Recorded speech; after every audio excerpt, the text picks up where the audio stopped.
You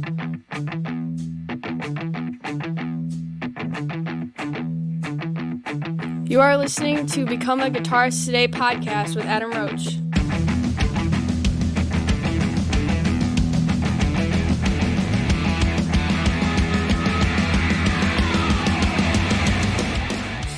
Hey there, and welcome to episode number 143 with my guest today, Jennifer Batten. Now, you might know Jennifer from an artist she played with a while ago called Michael Jackson and Jeff Beck. Now, Jennifer is also the principal of the #1 seminar called the Cloud Symposium, which features top guitarists and instructors from around the world. So the next event is actually happening next weekend, June 19th and 20th, and features special guest Robben Ford. So check out the link in the notes to find out more details and to book your tickets. So let's go over the interview now with Jennifer Batten. Yeah, so we can talk about the next Guitar Cloud Symposium coming up on June. So is it on 1920? Is that right? Just the 2 days, isn't it, this time? Yeah, we're compressing. It was over 4 days, and I'm not quite sure why I did that. I mean, it made sense in the beginning to have a Friday night orientation where we really spend some time and get to know students. But there's so many alumni coming back that it's too much time for that. So, and a lot of people can't spend that much time. So we're making it Saturday, Sunday. Just put on your seatbelt. Just go. Yeah. Including the Sunday sponsor giveaways. People win guitars and amps, and a Spark amp is going to go to someone. Yeah. Strings and straps and all kinds of fun stuff. And then Robben Ford is going to join us as the icing on the cake to just hang out and talk about his career.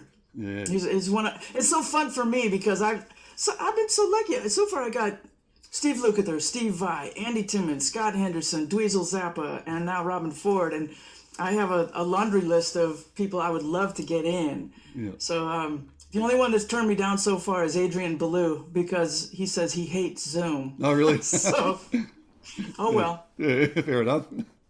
But I must say, as you know, I attended the last one, and that Steve Lukather, that was the highlight of my life so far, I'd say. That was just incredible.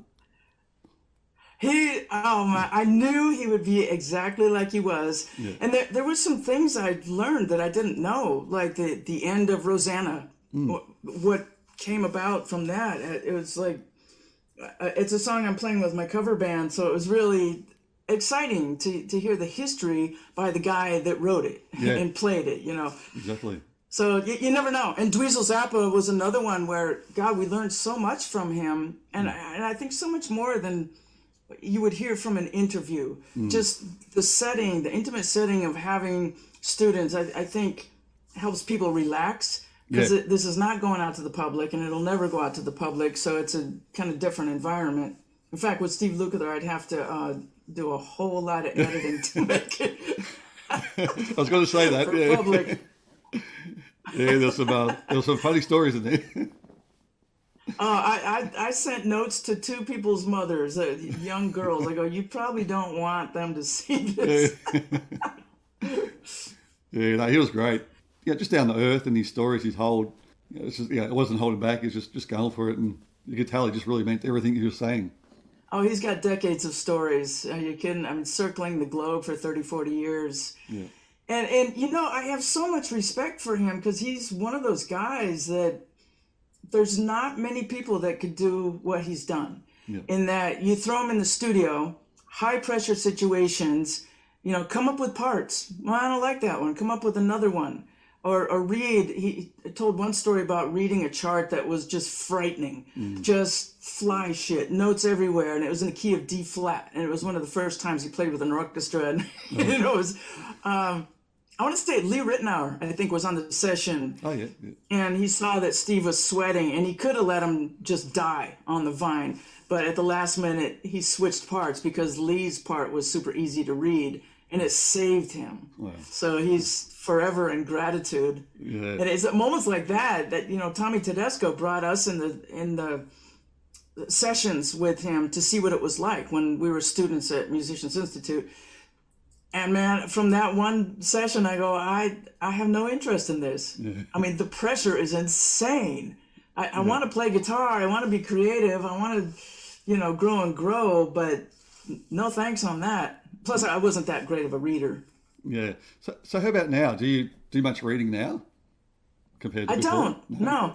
I did spend a lot of time trying to get better, reading clarinet books and stuff, and Charlie Parker solos, which the metronome is very slow when I'm reading a Charlie Parker solo. Yeah.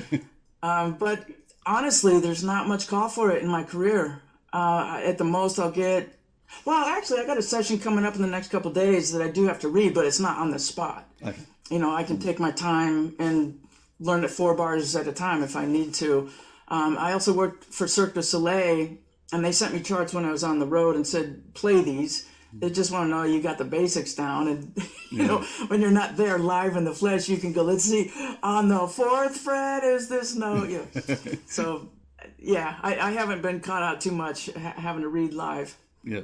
Now, like I said before, I did attend the last symposium, which was, for me, I've told everyone this, I've been playing for 40 years, and that's probably the most I've learnt in my whole 40 years. Just the way, the different teachers, the different styles. Because I've been to a lot of different seminars, and it's pretty much at one style, the whole way through. But this one, I've never played gypsy jazz before Mundo come along, and then, and even with the slides, some great tips from Greg as well, and then yourself with your little tips. It was incredible. It's super enlightening for all the students and the teachers. I learned some stuff about slide from Greg that I had no idea that's how you did it. Yep. And sometimes it's just one little thing like that in a weekend that just sends you on a different path altogether. And there's one guy I got my eye on that records for TrueFire.com. I can't remember his name. He's Indian American.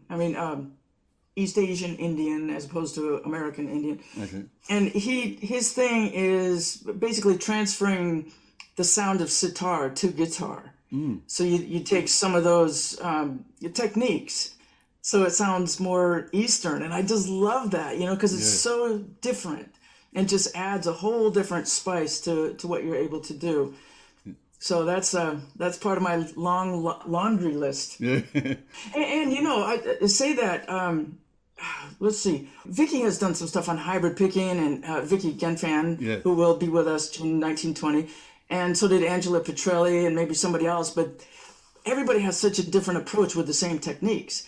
And now Prashant Aswani is going to be getting into hybrid picking. People don't know. It's holding a pick and then using your fingers also to play. Greg Koch does that a lot.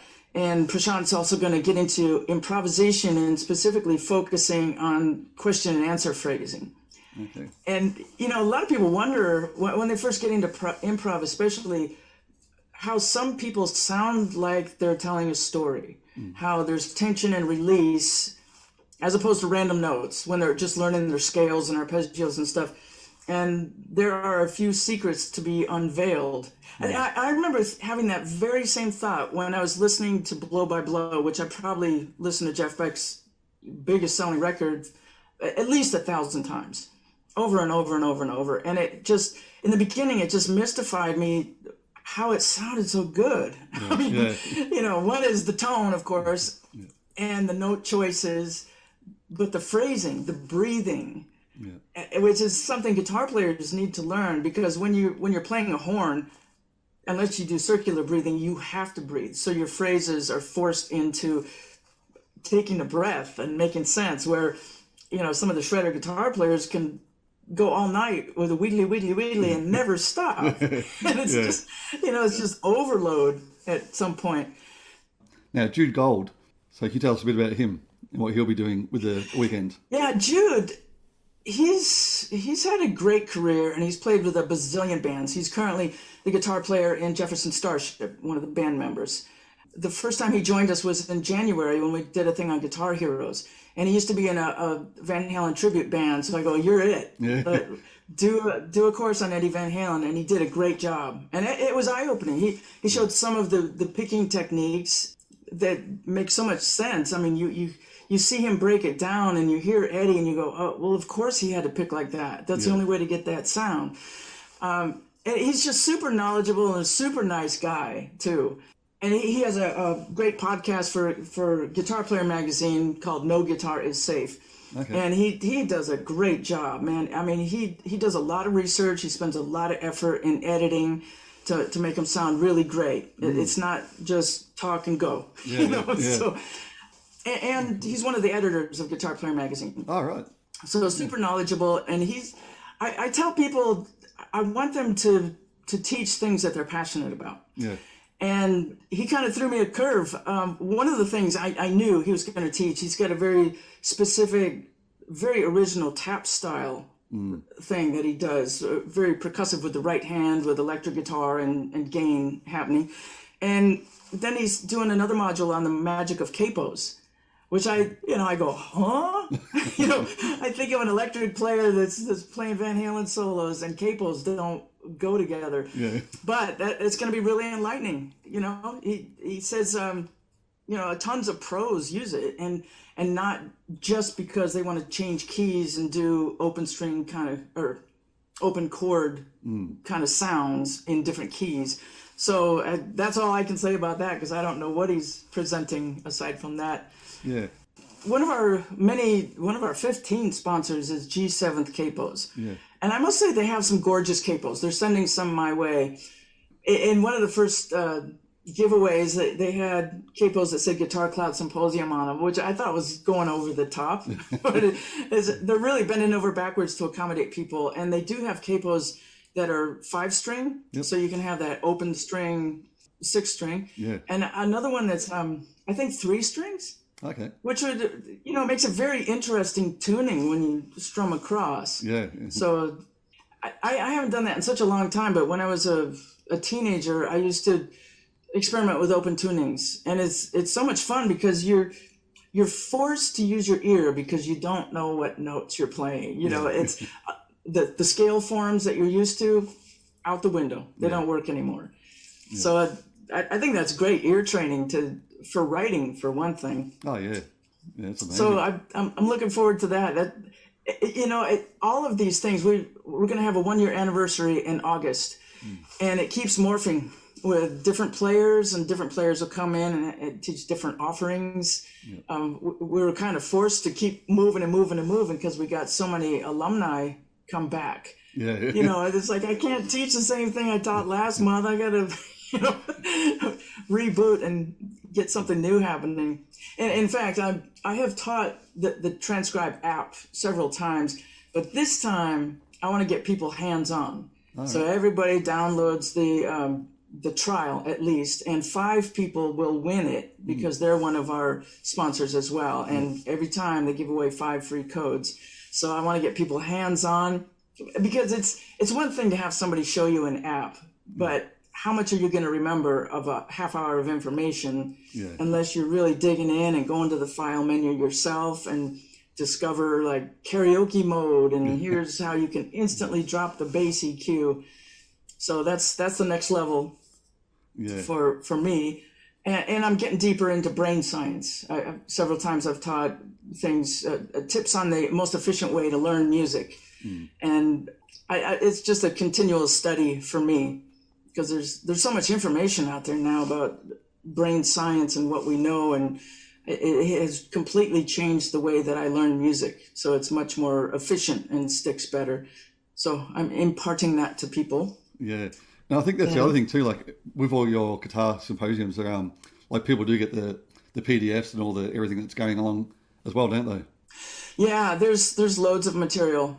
In the beginning, I was just making iPhone videos, because it's 2 days of nonstop content. Yeah. I mean, we do have breaks, but it's a lot of content, and you can't expect people to remember all that stuff. So every teacher does it a little differently, and the core of us that have been doing it since last August will typically have a kind of a PowerPoint presentation. So you'll see graphs and images. And for instance, when I did the Jeff Beck course in January, which I will do again with different songs in July, I do a bit of history too. So I'll find some really killer photos that just kind of enhances the experience. Because since lockdown, this is our performance. Yeah, that's right. Yeah. There's no stages, no live music, although that is opening up. Yeah. So that has been our performance. So we just kind of put all our energy into it and try to make it fun. Yeah. And I just changed the name to it's a guitar party. Okay. It's a smorgasbord for guitar players, which we do every other month. And then in between, we do a single day deep dive into a single subject. So it's super fun. What about Vicky Genfan is another one. This time she's doing C minor open tuning exploration and a blues. Yeah, and then she's going to be taking a couple months off, and so I'm just like bringing in all kinds of people, starting to staff it up for September. Carl Verheyen is going to join us in September, and Gary Hoey. And there's a few people I don't want to say just yet until they're confirmed. Yeah. But it's kind of exciting to see what people will bring. Yeah. Dave Martone also. Dave is going to be with us in June.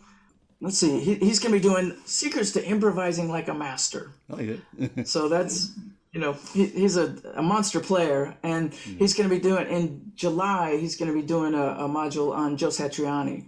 Yeah. He's hugely knowledgeable, monster player, and can play a lot of different styles. Acoustic guitar, nylon string, you name it.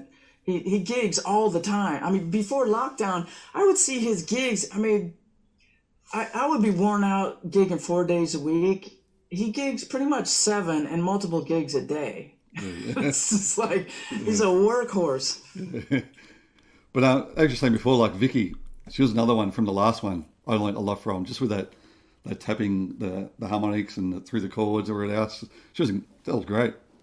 Yeah, she's a great teacher and people love her. And I really always want to have an acoustic player. I mean, she's been with us every time since the beginning. In September, I'm going to have Andy McKee doing open tunings and percussive guitar.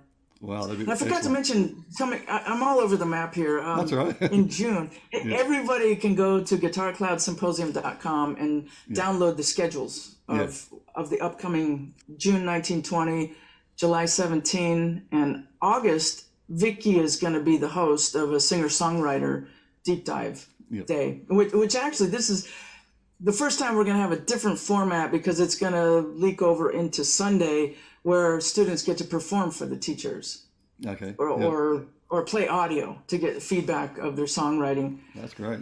And I got Jeff Paris is one of the guys on that, and Sarah Hickman is another, both Grammy nominated songwriters. So there's a lot of knowledge there that I think for the most part everybody walks away thrilled, and I send out surveys to say, this is anonymous. If there's something you really didn't like, please let us know. Yeah.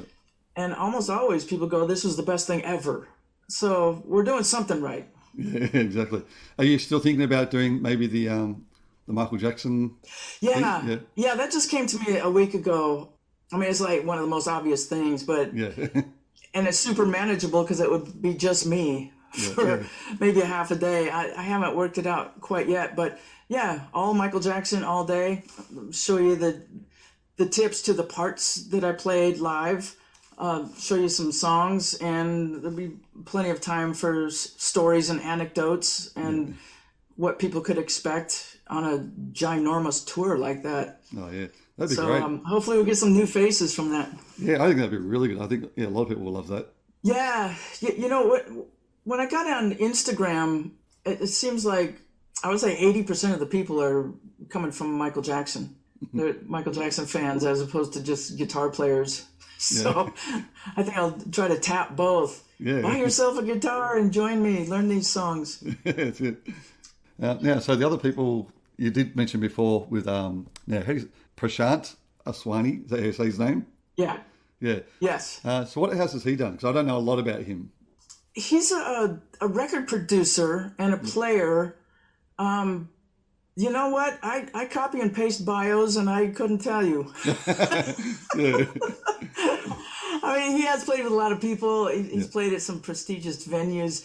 I was just enamored with him. I saw him I had heard of him, and I saw him at a NAMM show demoing for Digitech, and he just sounded great. Oh, he is. I mean, just one of those guys that has it. The feel is there, the vibrato is there.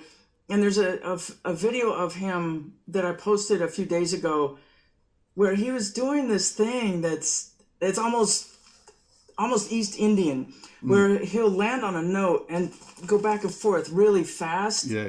That has a special sound that is very different from vibrato, and it's one of those things that just perked up my ears. I go, I gotta have that. I gotta have that. That's something I want to incorporate into my playing. And Greg Koch is going to join us again too. He's this time he's going to bring some chicken picking, which he's really great at, and what he calls beastly blues phrasing. Yeah. Because he's kind of like Sasquatch on guitar. So beastly, he's got his own vocabulary. So Yeah, that's right. Like he's one of the most entertaining guys you can find. So I love having him. I got to smile the whole time he teaches. Yeah. What's not to love about that guy? He's so good. I mean, he's one of those guys that is very comfortable in a lot of different genres. So I think, like you said before, for teachers and students, anyone can get something out of this. Absolutely. I mean, teachers have to keep coming up with new stuff all the time, Exactly. right? Yeah, so sure. You come to one of our courses over a weekend, you have months and months of material to pass on to all of your students. Yeah. If you got 50 students, that guarantee will last you the next year of stuff to pass on. Yeah. So I highly recommend it to any teachers out there. So, I mean, you never know. It could be like a tax to clear on tax, and hey, get a course done. Absolutely. Yes. Yeah, my tax guy taught me long ago that he's got a category called research, and that's research. Yep. You know, reading a book. If you're a writer, all the books you buy are a tax write-off. Yep. if you're into film scoring, all the DVDs you buy, all the streams, tax write-off. Yeah, and like saying Robben Ford, he's one of my big influences as well. Like I actually had an original band called Busted Up, named after his song. So we still a lot of Robben Ford in the band. Yeah. Oh, fantastic. Yeah, he's one of those guys. I mean, everybody that I've been able to get as a special guest are people that in 4 bars, you know who it is. Yep. Such an identifiable sound. And I've been listening to him. There's a wonderful live at Montreux concert, like an hour and a half, that you can get on YouTube. And it's just such a glorious tone. He plays a couple different guitars, but the piece that I chose, I threw it in an ad, was him playing Telly. Yeah. And it's just like, there's not a ton of effects. You know, it's very pure and raw, and like all the others, the sound is in his hands. Yep. You know, I saw him at an NAMM show years and years ago when he was with the Yellow Jackets and with Ricky Lawson on drums. I mean, it moved me so much that all these years later, I still remember it as one of my top 5 shows I've ever seen. Yeah. I've seen a ton of shows, and I enjoy the hell out of it when I'm there. But a year later, I couldn't tell you anything about it. But that just hit me right here. It was so good. I think we've pretty much covered everyone from the next one. So yeah, June 19 and 20. Well, thank you again. Really appreciate your time doing this. Well, thanks for having me. I appreciate it. No problem. And hopefully we'll see you real soon for the next one. I'll talk to you later. Okay. Okay, cheers. Thanks a lot. See ya. Bye.